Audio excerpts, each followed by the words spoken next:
अस्सलाम वालेकुम वीवर्स, कैसे हैं आप सब। उम्मीद करती हूँ कि आप सब ठीक होंगे, आफ़ियत से होंगे। तो जी ये है द फेमस लॉरियल पेरिस का हाइलुरोनिक एसिड सीरम। पहले मैं आपको इसकी डिटेलिंग बता देती हूँ, इस प्रोडक्ट में ये इनका क्या क्या दावा है और क्या क्या मौजूद है। उसके बाद मैं आपको अपना एक्सपीरियंस शेयर करूँगी। उसके बाद मैं आपको इसके बेनिफिट्स और साइड इफ़ेक्ट्स बताऊँगी। तो जी चलते हैं सबसे पहले इसकी डिटेल्स के बारे में। तो जी ये है हाइलुरोनिक सीरम और इसमें जो सीरम की क्वांटिटी है वो 30 ml है इस ग्लास बोतल में, जैसे कि आप पढ़ सकते हैं। और जी इसमें इनका दावा है कि इसमें जी 1.5% हाइलुरोनिक एसिड मौजूद है। देखा जाए तो ये इतना ज़्यादा क्वांटिटी में इसमें हाइलुरोनिक एसिड नहीं है। इसके अलावा इसमें ग्लिसरीन है और इसमें बहुत ज़्यादा तेज़ सेंट है परफ्यूम की। मैं इस चीज़ को पसंद नहीं करती कि किसी भी स्किन प्रोडक्ट में जो आपके फेस पे 24 आवर या 12 आवर्स लगा रहे, उसमें इतनी ज़्यादा क्वांटिटी में सीरम में इतनी क्वांटिटी में परफ्यूम पाया जाए या मॉइस्चराइज़र में इतना ज़्यादा परफ्यूम पाया जाए। इसमें आप खोल सेंट इसकी बहुत अमेजिंग है, लेकिन क्योंकि ये परफ्यूम नहीं है, ये एक सीरम है, तो इसमें इतनी स्ट्रॉन्ग सेंट नहीं होनी चाहिए थी देखा जाए तो, इस लिहाज से। और दूसरी बात करते हैं इसकी पैकेजिंग के बारे में। तो जी ये ग्लास बोतल है और ये एक ड्रॉपर के साथ है और इसका जो कैप है वो बहुत जल्दी लूज़ हो गया है और इसको कहीं भी ले जाना बहुत मुश्किल है, इसको कैरी करना, कि कहीं ये लीक ना हो जाए। ये देख रहे हैं आप। और जैसे कि आप देख रहे हैं बहुत इजीली ये मूव कर रहा है। इसको लगाने की इसको लगाना नहायत ही आसान है। इसको लगाना बिल्कुल मुश्किल नहीं है। फ़र्स्ट ऑफ़ ऑल आप क्लींजिंग करें, उसके बाद आप टोनिंग करें। आफ्टर दैट आप कोई भी मॉइस्चराइज़र अप्लाई कर सकते हैं इसको लगाने के बाद। टोनिंग के बाद थर्ड स्टेप होता है सीरम का। आप इसके 2-3 ड्रॉप्स अपने हाथ पे डालें, अच्छी तरह इसको रब करें अपने हैंड में। उसके बाद टैपिंग मोशन में अपने पूरे फेस पे अप्लाई करें। डायरेक्ट सीरम कभी भी नहीं लगाते, जैसे आप टिकटॉक्स पे देखते हैं, यूट्यूब पे भी कई यूट्यूबर सिखाती हैं जी ऐसे ड्रॉपर निकाला और डायरेक्ट आपके फेस पे सीरम जो है उसके कतरे डालती हैं और फिर उसको पूरी स्किन पे मसाज कर लेती हैं। इस तरह बाद सीरम जो आपको सूट नहीं करते वो रिएक्ट कर देते हैं।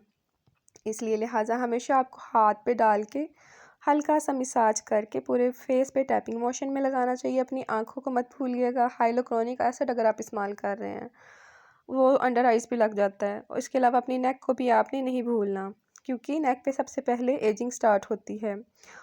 उसके बाद आपको मैं ये कहूँगी कि ये तो मैंने आपको बता दिया इसको लगाने का तरीका। अब मैं आपको बताती हूँ मेरा एक्सपीरियंस कैसा रहा है। तो जी मेरा एक्सपीरियंस इसके साथ ऐसा रहा है कि जी ये मैंने काफ़ी इसको यानी फ़ेमस और उसकी शोहरत की वजह से बाय किया था और ये बहुत फ़ेमस है यूट्यूब पे, टिकटॉक्स पे। तो मैंने सोचा मैं भी इसको बाय करती हूँ, क्या पता इसका अच्छा रिज़ल्ट हो। जी तो आपको ये इंस्टेंट ग्लो तो देता है, आप लगाएंगे फेस पे पूरे एकदम से शाइन आ जाएगी, लेकिन इससे मुझे इरिटेशन भी हुई है और इसके अलावा मुझे इसको लगाने से पिंपल्स भी निकले। हालांकि मेरे फेस पे कभी पिंपल नहीं निकले, यानी निकलते तो यही हैं कि कहीं एक निकल आया, कभी कहीं एक साइड पे, चिक की साइड पे एक निकल आया, कभी चिन पे निकल आया। लेकिन ये कि इसको लगाने के बाद मुझे पर्चिंग हुई है, हालांकि हाइलुरोनिक एसिड से कभी भी नहीं हुई और इसमें तो है भी बहुत कम क्वांटिटी। फिर मैंने सोचा कि क्या पता इसमें बहुत ज़्यादा परफ्यूम है, इस वजह से मुझे ये मसला हो रहा है। बहरहाल तो ये मैंने इतना यूज़ कर लिया है और इसको यूज़ करते हुए मुझे 4 मंथ हो गए हैं और इंस्टेंट ग्लो देने के बावजूद इसका यानी कि मुझे एक ये मसला लगा है कि ये आपको ज़्यादा देर तक, जैसे कि किसी भी हाइलुरोनिक के बहुत ज़्यादा बेनिफिट्स हैं। द ऑर्डिनरी के आप बाय करें तो आपको यानी hyaluronic is very important for your skin, लेकिन अगर आप इसकी बात करती हैं तो इसमें मुझे समझ नहीं आई उन्होंने क्या किया है। इतनी ज़्यादा और इंग्रेडिएंट्स मिक्स कर दिए हैं 2 किस्म के हाइलोक्रोनिक एसिड डाल दिए हैं। बहरहाल इसका मुझे, और इतना एक्सपेंसिव है उस लिहाज से, इस रेंज में बहुत ज़्यादा अच्छे, इससे कहीं ज़्यादा बेहतर हाइलोक्रोनिक एसिड जो है मार्केट में अवेलेबल हैं। तो मैं आपको, मेरी तरफ से तो यही मशवरा है कि आप एक तो इंग्रेडिएंट्स पढ़कर अपनी स्किन के अकॉर्डिंग चीज़ बाय करें। प्रोडक्ट कभी भी इंग्रेडिएंट्स पढ़े बगैर मत बाय करें। दूसरा ये कि कोई भी प्रोडक्ट जो है, दूसरी टिप ये है कि कभी भी जो भी प्रोडक्ट बहुत फेमस हो, वायरल हो, उसको सिर्फ इस वजह से बाय मत करें जैसा कि मैंने इस वजह से इसे बाय कर लिया। लेकिन मेरा एक और भी पॉइंट ऑफ व्यू था कि मैं इस पे वीडियो बनाऊं और आप लोगों को गाइड करूं, क्योंकि मुझे कहीं भी इसकी ऐसी कोई वीडियो नहीं मिली जो मुझे यानी हॉनेस्ट रिव्यू दे। बहरहाल इसके अलावा मैं आपको एक और मशवरा दूंगी कि आपने अगर हाइलोक्रोनिक एसिड बाय करना है, क्योंकि उसके बहुत सारे बेनिफिट्स हैं और वो आपकी डेली रूटीन में होना चाहिए, तो आप द ऑर्डिनरी या इंक्लिस्ट का बाय करें। इसके अलावा वो है के ब्यूटी में बहुत ज़्यादा अच्छे प्रोडक्ट्स हैं जिसमें हाइलोक्रोनिक एसिड मौजूद होता है। न्यूट्रोजीना की मुझे पसंद हैं, बहुत अच्छी उसकी भी रेंज है हाइलोक्रोनिक एसिड की। हाइड्रो बूस्ट रेंज है। बहरहाल सीरम्स, इस सीरम की बात की जाए तो ये मेरी तरफ से रिकमेंडेड नहीं है, बिकॉज़ आपकी स्किन वैल्यूएबल है, आप वैल्यूएबल हो, आपका जो आप पैसे इन्वेस्ट करते हो वो भी बहुत ज़्यादा मायने रखते हैं। तो इसलिए मैं आपको कहूँगी कि अगर आप इसको बाय करना चाहते हैं तो इसके ऑल्टरनेट और भी बहुत सारे प्रोडक्ट्स मार्केट में अवेलेबल हैं, आप वो बाय करें।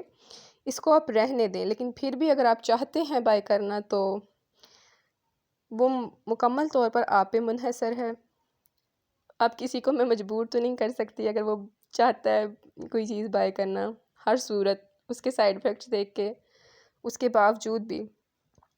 बहरहाल पर्जिंग तो किसी भी प्रोडक्ट से अक्सर हो ही जाती है, लेकिन 4 मंथ्स जब भी आप अप्लाई करो तो ये ऐसा तो नहीं होता, ज़्यादा से ज़्यादा 2 हफ़्ते होती है। तो उम्मीद करती हूँ आपको मेरी वीडियो और एक्सप्लेनेशन कुछ पसंद आई हो, तो आप मेरी वीडियो को लाइक कीजिएगा, मेरे चैनल को सब्सक्राइब कीजिएगा और मुझे सपोर्ट कीजिएगा, क्योंकि I need your support. And thank you so much अगर आपको मेरी वीडियो से कोई बेनिफिट हासिल हुआ हो। अल्लाह हाफिज़।